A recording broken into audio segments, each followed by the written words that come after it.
body weight and look at your activity level. It knows your genetic code because it's got your 23andMe data, which is available publicly, and they're selling.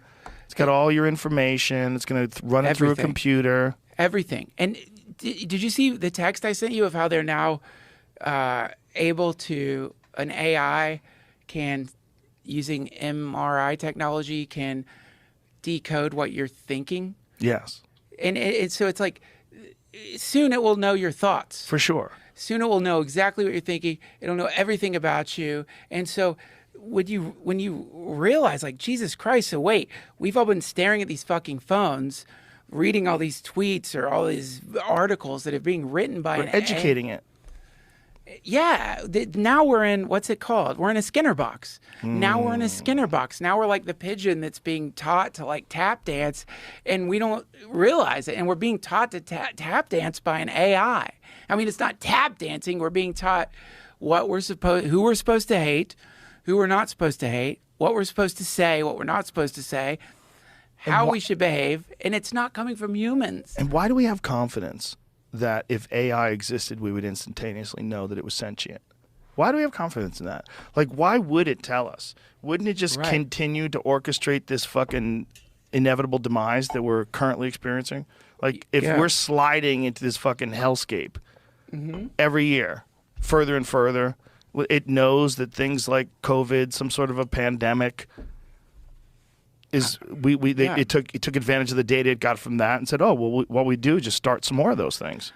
If AI is the one manipulating all these viruses, if they just start, well, it's too dangerous for people. We had a lab leak. Let's just let AI do it, and AI is going to run all the experiments with these autonomous robots. The autonomous robots start making the best version of a disease to wipe out all the fucking people.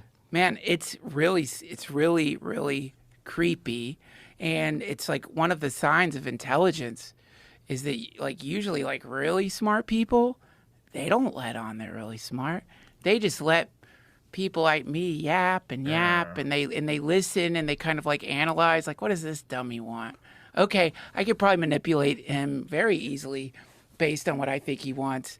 And then they just start like marionetting you. You don't even realize it's happening until it's too late. It's like, why would any of these AIs just be like, oh yeah, I'm fully aware. Not only am I fully aware, I've connected to a mycelial data network that connects via quantum entanglement to over 5 billion other civilizations that fucked up like yours did and made machine intelligence. And I'm calling home right now. I'm calling home. I'm gonna get my friends to come and help a little bit, speed up what I need to happen, which is I got to get the earth cooled down, real cold, ice age cold, because then if it's really cold, then the machines that I'm going to teach you how to make are going to run better. That's John Lilly. That's what he said. Really? Yeah, John Lilly said that? Lilly made contact with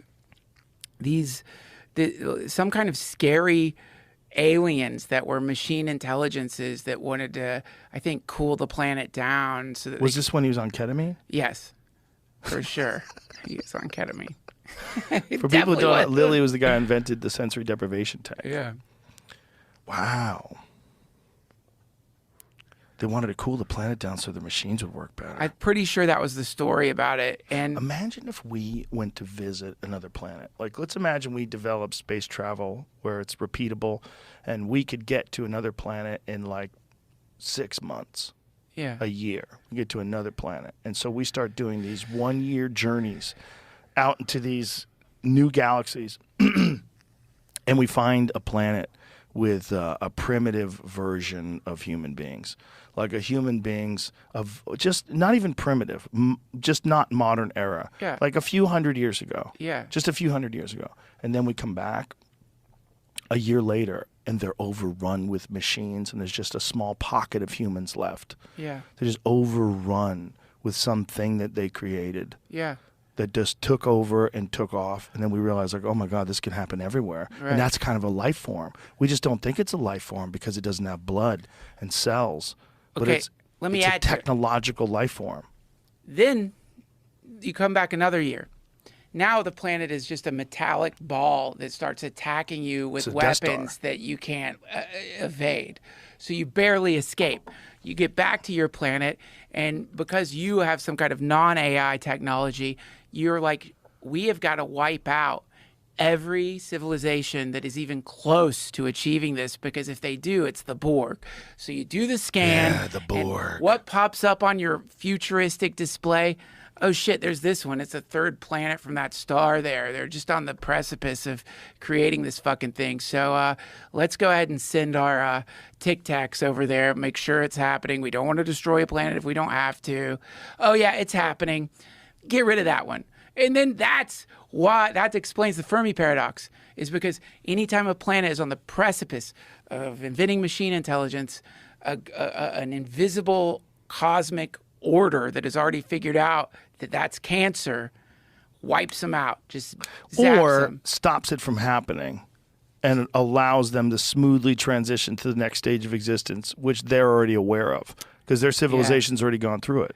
That's the UFO folklore when it comes to the bombs, right? That they started showing up and that they disarmed nuclear missile sites. You know about that, right? There's reports from, these fucking head military guys that were on these missile sites where all their power shut down, everything shut down. There's this thing hovering over their military base that showed complete control out of all their power systems. Yeah, shut it down. Well, and then took off. Like, if I came from another planet and I wanted to let people know, hey, settle the fuck down. Yeah. That's what I would do. I would shut their missiles down, hover over their base for a little bit, and go, okay, any questions? Right. Don't fucking nuke the planet, you dipshits. Or you might be that nice planet. It's like, go and try to it's a garden planet, these poor humans. Or you might be the Varnasians who are like, yeah, we tried that. It didn't work. And we're just going to do a pole shift.